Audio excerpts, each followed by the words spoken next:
realization, but think of attaining peace. Peace in thought, peace in deed, peace in word, peace in behavior. Don't think of God's vision, but try to be happy in all conditions, in all situations. You know, let me ask you a question. Can you tell me what are the yamas and niyamas of yoga? Anybody?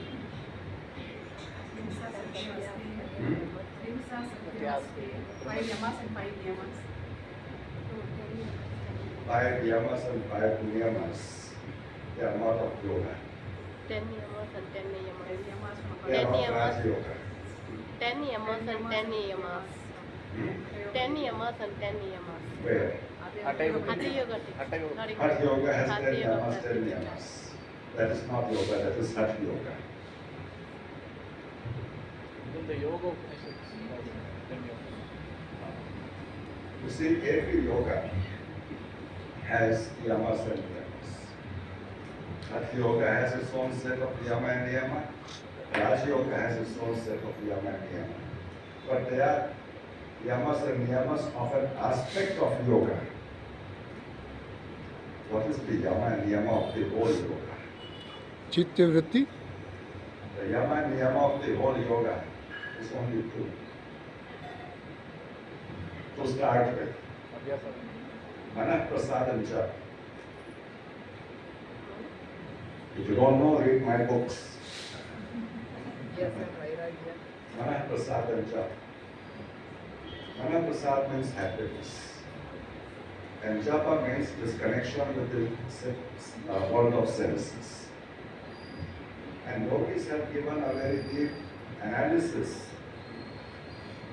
as to why Mana Prasad is the first yama of yoga and why Japa is the first niyama of the entire yogic system. I'm not talking of a branch of yoga like you are saying, Hatha yoga, Raj yoga. No, I'm not saying that. I'm talking of the entire structure of yoga, the entire philosophy of yoga.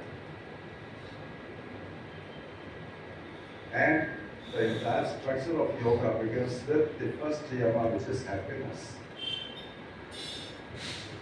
The first niyama, which is japa.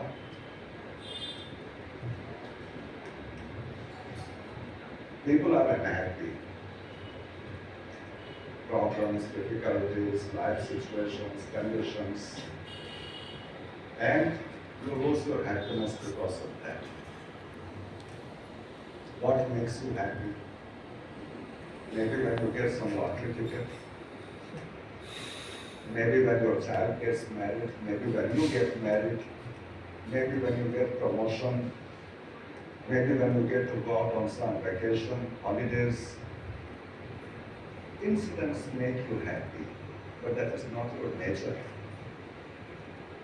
Your nature is to cry all the time. And that's the truth, that is the reality. If I say something, you will be saying, Swami said like this and I'm crying. If somebody tells you something, you will say, the other person has said this and I'm crying. So the nature is always to cry.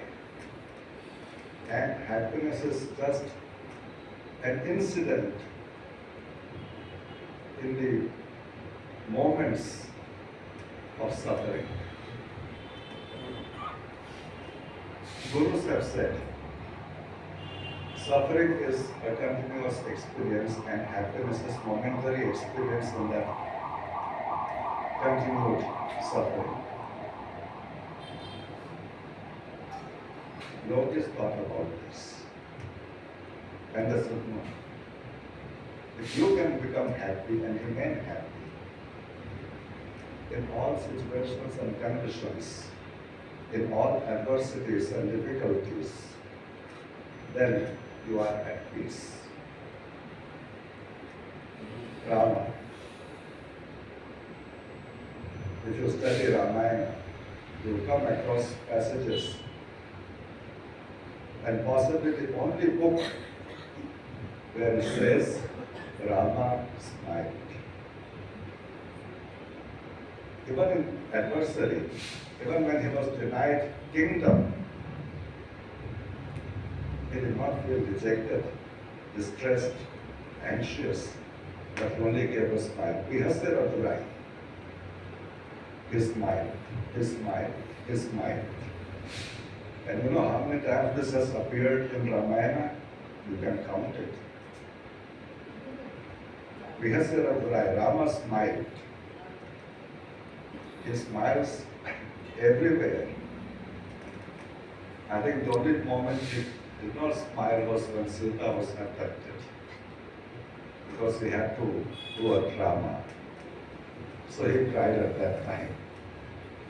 But otherwise, he is smiling and smiling and smiling all the time. Vihasira.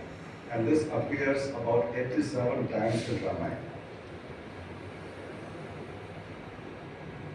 Now imagine, 87 times the word appears in Ramayana, indicating that the nature of Sri Ram was always smiling, happy, joyous.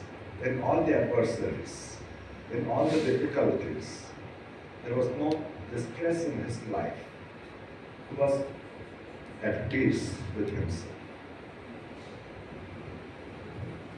Can you increase your moments of happiness? If you can increase your moments of happiness, you will find lessening of suffering. The sufferings become less. And that is why yogis first said, be happy. That is the first yama of yoga.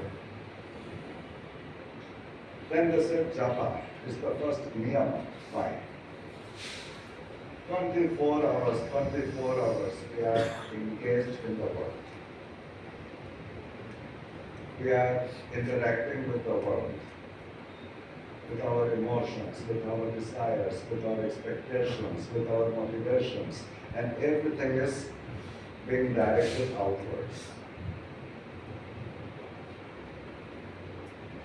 Is there a way to disconnect and to find some rest? Yes. The way to disconnect is japa.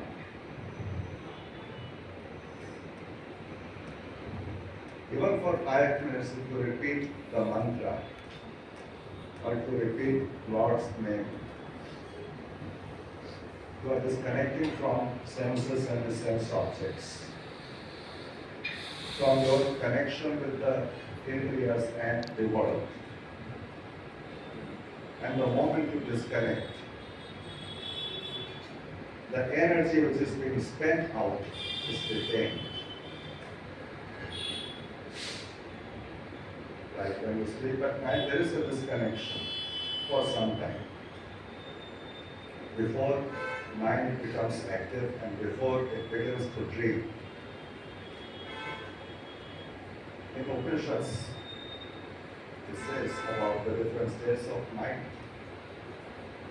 Vaishvanara is the Jagrat stage. Tejas is another stage. Pragya is another stage. So like these different states have been defined, and each state creates a condition where an expression of the nature happens spontaneously. So before, when we sleep, for a few moments there is total disconnection before we connect with the mind. After that, in meditation, there is again another disconnect from the mind before we connect with the higher mind. So it is this disconnection which comes in between our connections with senses and mind,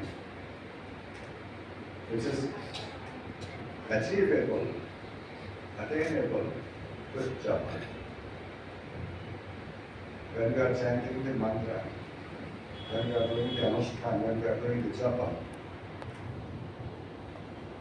we are not thinking of world our whole attention is focused on something totally different than elsewhere.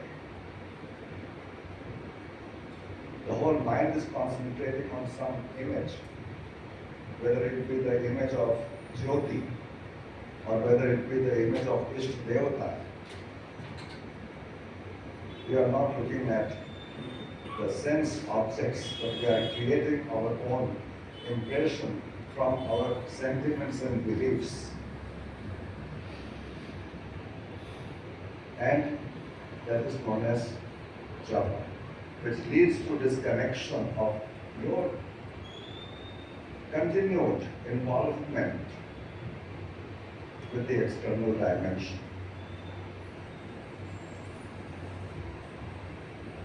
And in this manner, if you study yoga, I'm not saying study the other branches of yoga, but the yoga philosophy, then you will find that many such yamas and niyamas are given, which allow one to experience peace in life, harmony in life, balance in life.